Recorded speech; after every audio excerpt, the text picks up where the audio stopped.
Olá, estamos começando mais um programa Café com Deus, graça e paz, que o Senhor te abençoe, que nós possamos ter um momento agora de desfrute da palavra de Deus. Eu queria começar lendo aqui o Evangelho de João, capítulo 3, versículo 16, diz assim: Porque Deus amou o mundo de tal maneira que deu seu Filho unigênito, para que todo aquele que nele crê não pereça, mas tenha a vida eterna. Esse versículo começa falando que Deus amou o mundo, e na verdade caiu até no senso comum falar isso, né? Que, Jesus te ama, tal. Às vezes as pessoas falam isso, até de forma um pouco leviana, né? Mas o que eu gostaria hoje, e talvez amanhã também, é mostrar na Bíblia por que a gente pode crer com todas as forças que Deus realmente nos ama. Por quê? Por que você pode afirmar, né, de boca cheia que Deus te ama? A Bíblia mostra isso com bastante clareza, né? E é isso que eu gostaria de compartilhar com vocês hoje e talvez amanhã também. E eu queria ir mais ou menos assim na linha do que o Adalto e o Rafael falaram ontem aqui, né? Sobre nós nos relacionarmos com Deus. É mais ou menos sobre isso que eu gostaria de falar hoje. Bom, primeiro ponto, né?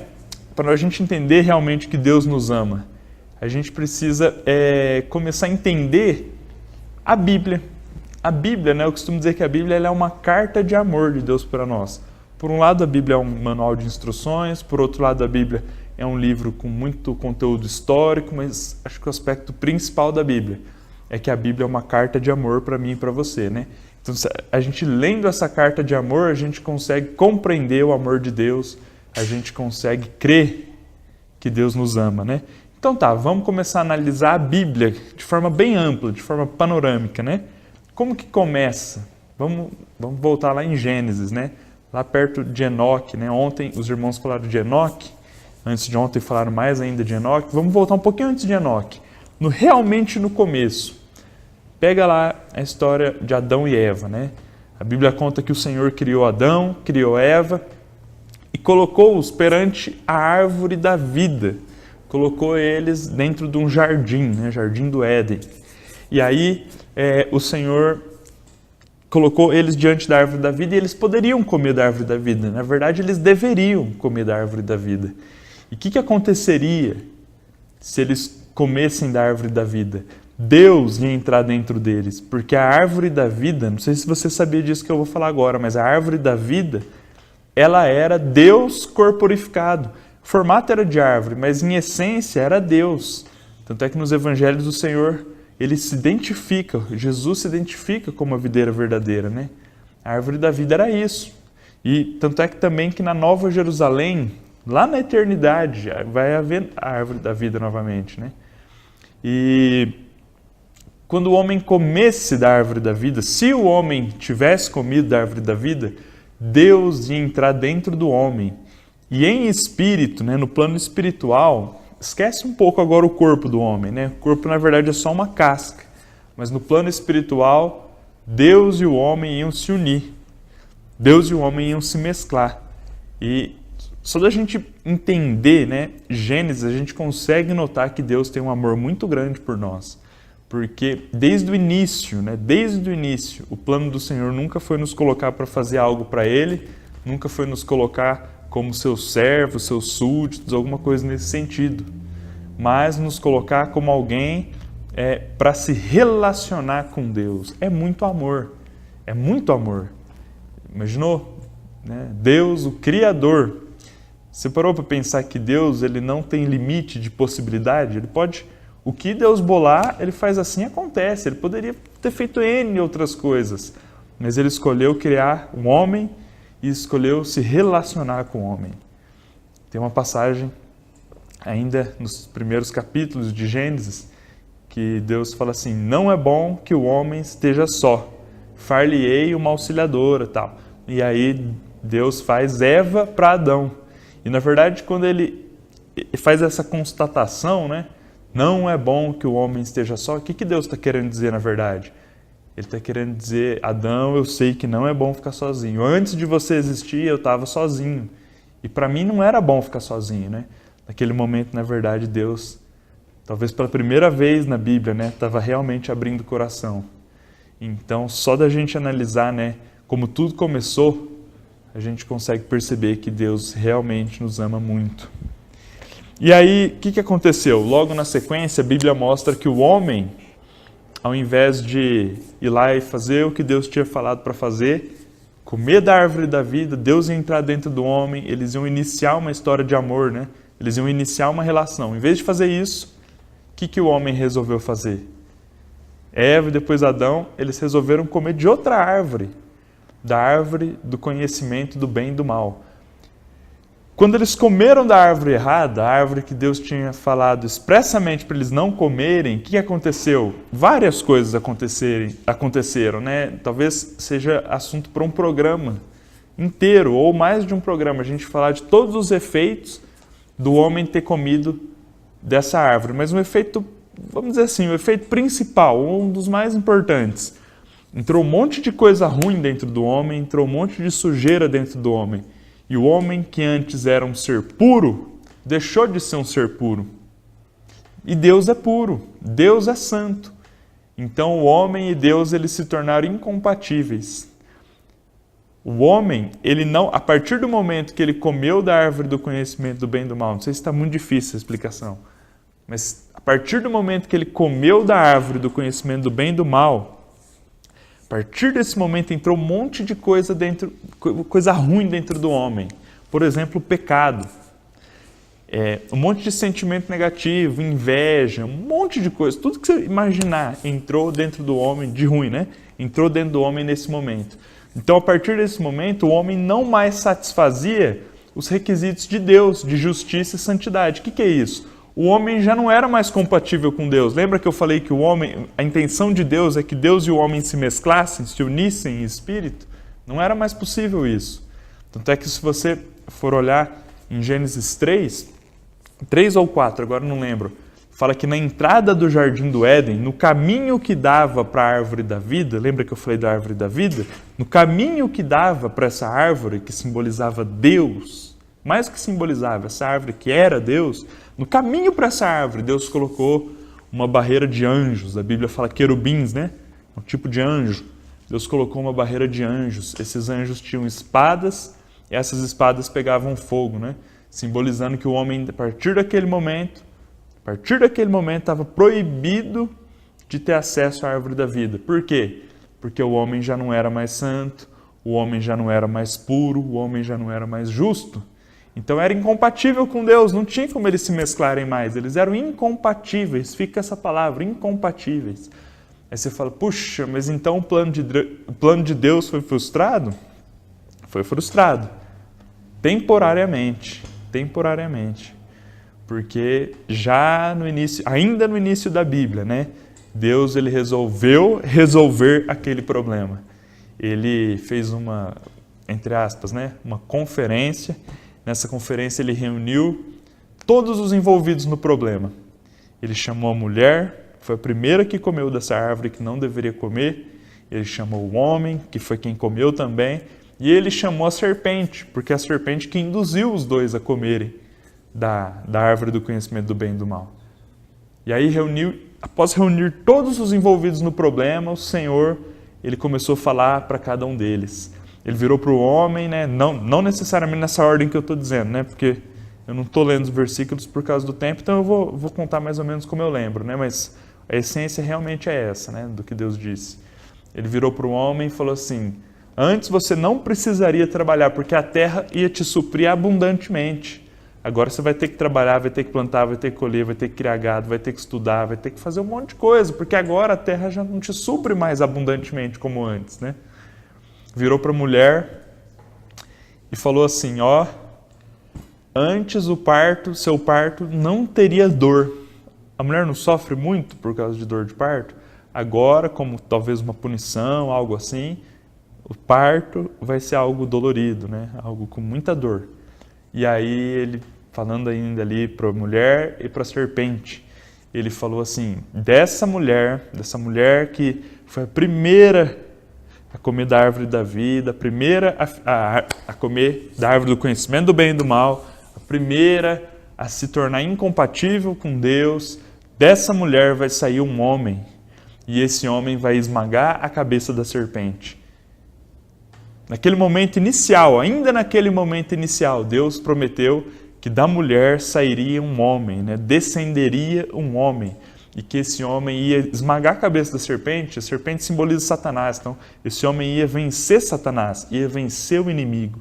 E na verdade o que Deus estava querendo dizer, todos nós sabemos, é que ele enviaria Jesus Cristo, né? Para resolver todo esse problema da incompatibilidade entre Deus e o homem. Porque na verdade o que Deus queria é ter comunhão com o homem, né? Então Deus não poderia deixar a história acabar ali. Não poderia deixar Deus e o homem incompatíveis para sempre, né? Aí ele prometeu desde o momento inicial, ele prometeu Jesus Cristo para resolver nosso problema e nos religar a Deus.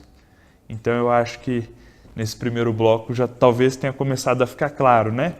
Ficar claro para você o tanto que Deus te ama. Nós vamos fazer um pequeno intervalo e no próximo bloco a gente vai continuar conhecendo o amor de Deus. Até daqui a pouquinho.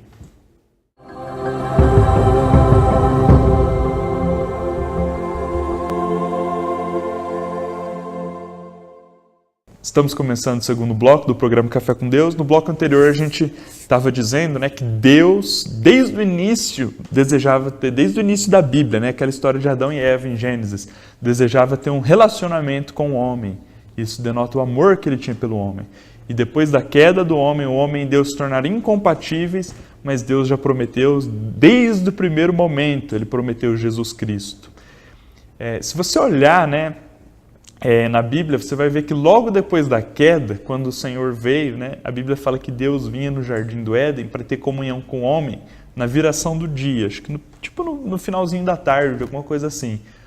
Logo depois da queda, na viração do dia seguinte, quando Deus veio aqui ter comunhão com o homem, ele não achou Adão, porque Adão e Eva tinham se escondido, né? Aí você vê que Deus fala assim, Adão, onde estás? Onde estás? Será que Deus estava em dúvida sobre a posição geográfica de Adão? Deus é onisciente, ele não poderia estar em dúvida sobre onde Adão estava, nem com preguiça de procurar Adão, atrás de qual árvore ele tinha se escondido. Mas essa palavra, né, esse termo, onde estás, denota que Deus queria mostrar para Adão que Deus ainda estava em procura do homem, que não tinha acabado tudo, né? Como se ele estivesse falando, Adão, não acabou não, nossa história não vai acabar assim. E aí logo em seguida acontece aquilo que eu contei no bloco passado, ele vira para a mulher e fala que dela ia descender um homem e que esse homem ia religar Deus e a humanidade, né? Então a gente nota que realmente Deus tem muito amor por nós. E aí continuando, né? A gente nota que para realmente resolver esse problema que se criou, que o homem criou, vamos dizer assim, né? Deus ele precisava bolar um plano, eu já adiantei, era Jesus Cristo. Era aquele homem que ele prometeu. Da mulher ia descender um homem e esse homem ia resolver todo o problema. Foi isso que ele prometeu em Gênesis. E a gente sabe que é Jesus Cristo. E a obra de Cristo aqui na Terra, essa obra de nos religar a Deus, ela tem como centro a cruz. Então hoje eu queria falar bastante sobre a cruz. Só que antes eu queria bater uma tecla importante ainda, né? Talvez para mim e para você, não sei como é a sua vida, né? Assim, essa questão de como é a sua experiência com Deus, eu não sei, mas a minha, por exemplo, é muito... assim, eu nasci num lar cristão, e isso é muito significativo. Por quê? Porque você já nasce e cresce ouvindo falar que Deus morreu por você. Você cresce a sua infância inteira ouvindo falar que Jesus morreu por você.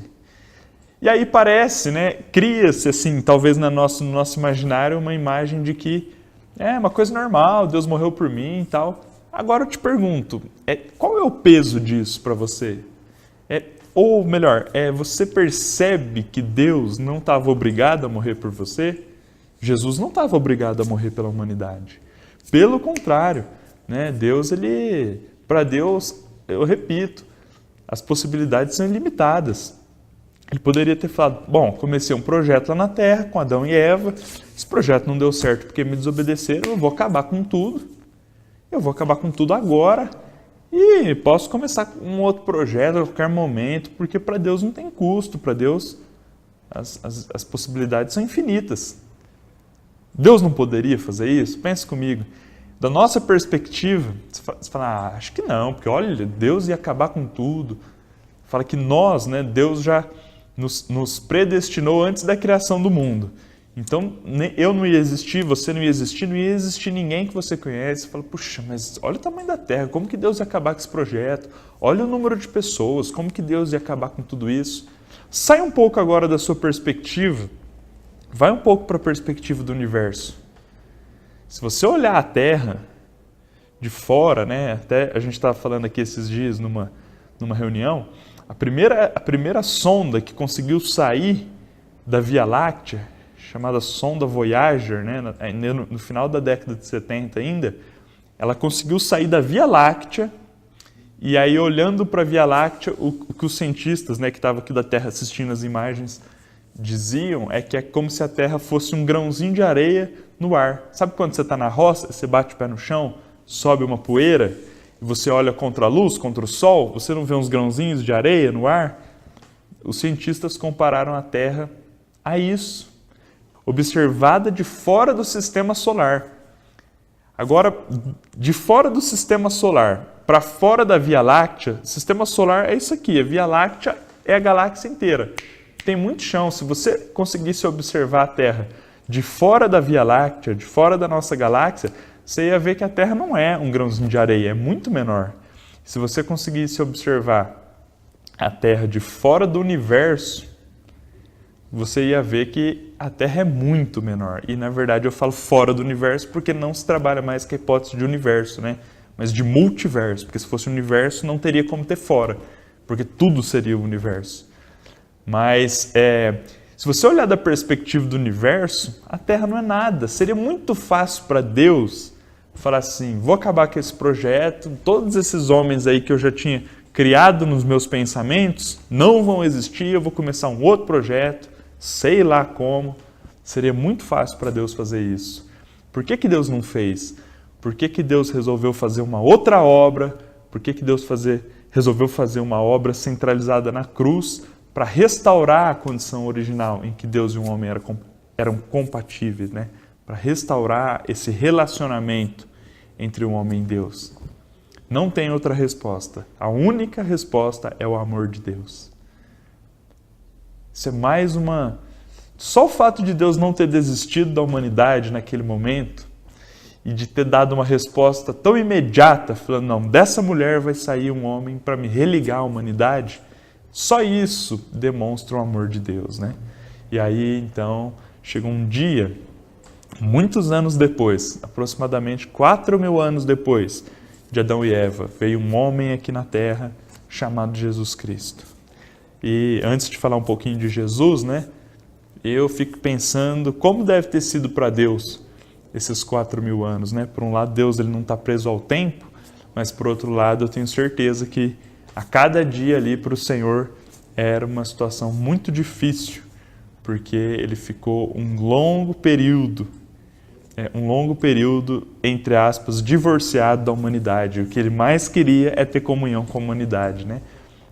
Tudo bem, Deus não está preso ao tempo, mas ele precisou assistir muitos homens viverem aqui na Terra 900 e poucos anos, ou 100 e poucos anos, 60 e poucos anos, 70 e poucos anos, sem Deus. E Deus olhando para eles e falando, o que eu mais queria é ter comunhão com esse homem. Isso serve para qualquer homem do Velho Testamento. O que eu mais queria é ter comunhão com esse homem, entrar dentro dele e habitar no espírito dele, me mesclar a ele em espírito, e eu não posso porque ele é incompatível comigo. Deve ter sido um tempo muito difícil para Deus, né? Mas aí veio Jesus Cristo. E aí Jesus Cristo se encarnou. O Espírito Santo ele veio e fecundou Maria. E aí Jesus Cristo nasceu. Mateus capítulo 1, versículo 23, fala assim, ó, que a Virgem conceberá e dará dará à luz um filho, e ele será chamado de Emanuel, que quer dizer Deus conosco. Isso denota assim, a essência da vinda de Cristo para cá. Era que Deus estivesse conosco, era que essa relação entre Deus e o homem voltasse ao princípio, voltasse ao momento em que eles eram compatíveis, que Deus realmente pudesse ter comunhão com o homem. Jesus Cristo não veio para cá por outra coisa. ele veio para restaurar a comunhão entre o homem e Deus. E aí Jesus Cristo se encarnou, Jesus Cristo viveu um viver humano perfeito, né? Até esses dias eu fiquei sabendo que em alguns evangelhos apócrifos, livros que não estão na Bíblia, que não são reconhecidos pelo Espírito Santo, fala que Jesus na infância talvez teria usado o poder para finalidades próprias, assim, né? Para usar do poder para interesses escusos, interesses privados. Tudo isso está completamente contrário à Bíblia. A Bíblia mostra que Jesus teve um viver humano perfeito, nunca praticou pecado e ele viveu sempre de forma a agradar ao Deus Pai. Depois de ter um viver humano perfeito, finalmente chegou o tempo em que Jesus morreu. E aí ele morreu por todos os nossos pecados, né? Aqui sobre a morte de Jesus, imagina, né? Jesus ele não morreu como Deus. Jesus ele era Deus. Ao mesmo tempo ele era homem, ele era Deus, né? Impossível. Eu não vou tentar entrar nisso aqui, primeiro porque eu não saberia explicar isso de uma forma simples. Mas ele era homem e era Deus. Filho de Deus e filho do homem. Não tem como tornar isso mais claro. Mas ele ali na cruz ele passou como filho do homem. Ele passou como um ser humano, né? Quando a Bíblia fala filho do homem, entenda, como ser humano. Ele passou o sofrimento da cruz como um ser humano. Quer dizer, toda a dor que qualquer um sentiria, Jesus Cristo sentiu. Aí eu te pergunto, se Deus é Deus, por que ele se sujeitaria a passar um sofrimento desse, se Deus nunca errou? Todo o erro foi da humanidade, o projeto só deu errado, entre aspas, né? Deu errado temporariamente. Mas só deu errado por erro da humanidade. Por que ele se sujeitaria a morrer, sofrendo assim, né, uma morte tão sofrida?